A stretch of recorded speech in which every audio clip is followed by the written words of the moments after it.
Láska přichází tiše, jak stín v noci.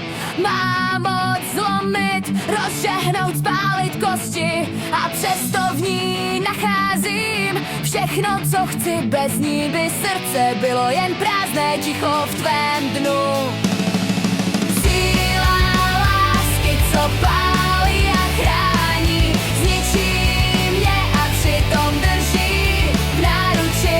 Bezpečí je v očích, co vidíme temno, i když nepohodlí dělá svět těžkým, stále chci být tady. Hluboko pod povrchem, kde stíny tančí, cítím tep, co mě drží, když se všechno hroutí. Jediné, co zůstává, je to, co je opravdové. V každém doteku, v každém slovu, v každé bolesti.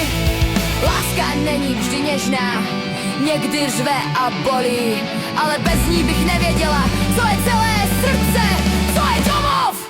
Síla lásky, co pálí a chrání, zničí mě a přitom drží v náruči. Bezpečí je v očích, co vidíme temno, i když nepohodlí dělá svět těžkým, stále chci být tady. Síla lásky, co pálí a chrání, zničí mě a přitom drží v náruči. Bezpečí je